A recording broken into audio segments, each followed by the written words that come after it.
I'll give you a very gentle stroll through what the wine industry in the Great Southern looks like, the sort of things we're up to right now, and how we might be thinking about moving into the future.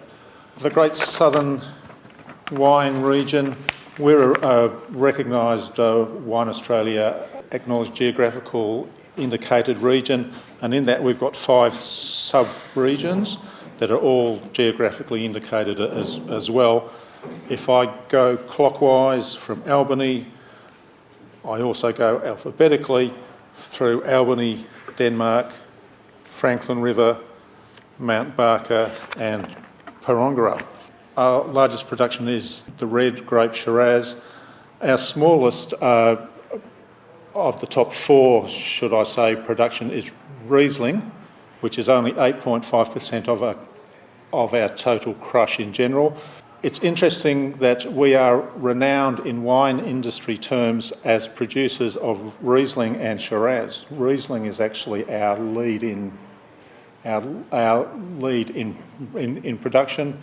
So when it's only 8.5% of our crush in terms of general sales, this produces a few interesting problems. In this 2018 harvest, we've harvested approximately 15,000 tonnes of fruit, and that will represent around about 25% of the total West Australian harvest. The sort of key words that we used to describe our production down here, initially we say premium. Now this presentation is about premium. Professor Hughes talked about premium. It has some specific meanings in the wine industry about producing premium wine rather than table wine. It's to do with the cost and sales and all that sort of stuff. We've had many discussions about this. In general, we find that premium in the wine industry has reached the same sort of usage as iconic is used generally. It's sort of lost its meaning. So we tend to try to talk about fine wine these days, really recognising wine which you're probably buying domestically at over $20 a bottle. There's even some discussion about that, and we could probably stretch that up to 25, something like that. Another term that we use specifically for regional production down here is cool climate. Cool climate really means something in the marketplace. In our particular region down here, it relates to a long growing season, it relates to a wide diurnal temperature range, and it reflects the cooling breezes off the Southern Ocean. And cool climate wine is a desirable attribute, and especially in international markets where there's concern about food security, we talk about our production as being clean and green as well. So the shape of our production down here, 76% of the producers down here crush less than 100 tonnes. In this last crush, 100 tonnes per year is small. It's very small. However, 50% of the income from my association comes from those smaller producers. The other 24% are obviously producing over 100 tonnes, and some of them producing substantially over 100 tonnes, so up around 2,000. This results really in a two-speed economy for us, so we have to look at a whole lot of different ways of presenting ourselves in the marketplace and selling our wine.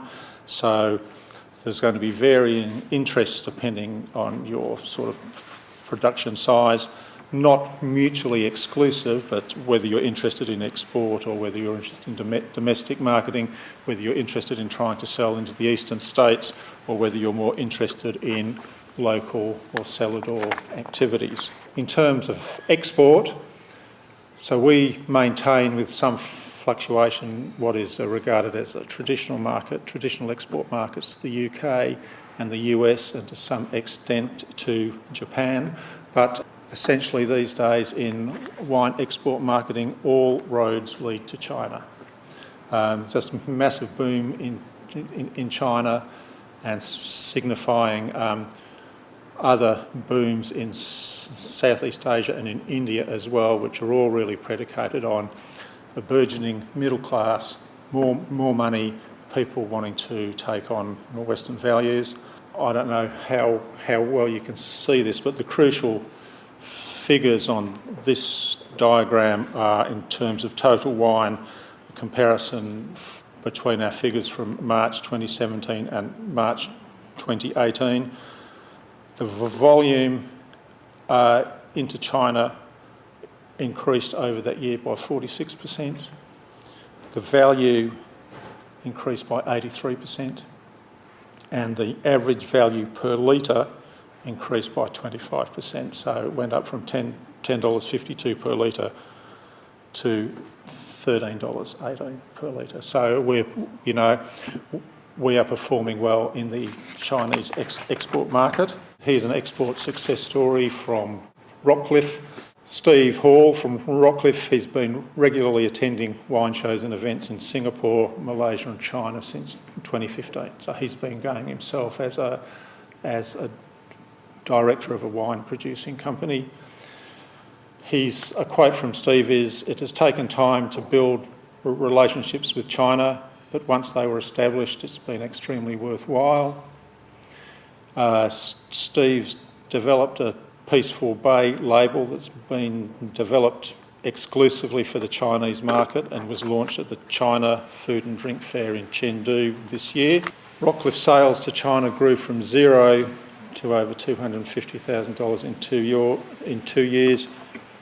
He's going to export over $520,000 worth of wine to China this financial year, and in 2018-19 he's hoping to reach $650,000, which will represent 25% of all of his sales. As I've already suggested, the possibilities of export and the cost of exporting and the cost of travel is beyond some producers.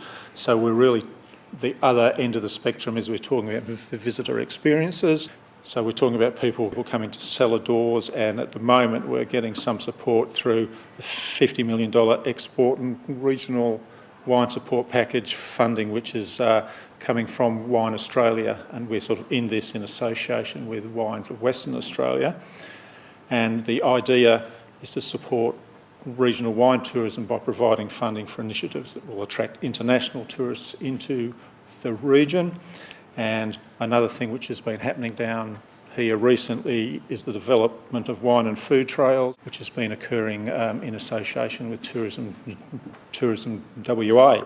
So part of the $50 million package, which we've been working on in association with Wines of Western Australia, has been a cellar door capacity building activity, which was down here in the region in the last 6 weeks, I think. Some of the important takeaways from the sort of discussions we were having there basically boil down to having premium wine is not enough. There's lots of premium wine out there, and you have to make the difference and underline what your unique offering is. The product plus service equals the experience. That creating engaging stories about you develops emotional connection with your consumers, and that the real-life cellar door experience, what people experience at your place, leads to online and social media engagement, and hence to ongoing sales once they've left your premise. In terms of the future, we are working on continuing and developing visitation from domestic and international journalists, trade and opinion leaders, bringing them into the region because we regard the Great Southern and its environment as one of our major selling points.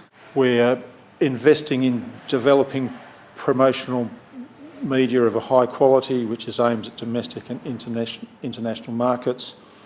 We're looking at continuing technical improvement of our wine production through education and skills development to make sure that our fine wines remain fine and remain globally desirable. And we have worked with and always aim to work towards developing holistic relationships with regional food and tourism industries. So we see our success as very much based in the region and in working cooperatively with other industries.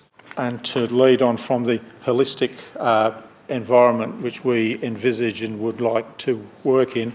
This is the top sentence off a release I received this week. It shows the Southern Forest Food Council is pleased to confirm has secured $1.5 million over 3 years through Department of Primary Industries and Regional Development to support the council's ongoing activities.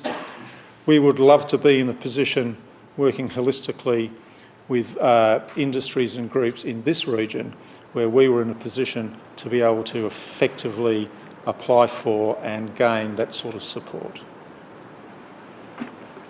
Okay, thanks very much.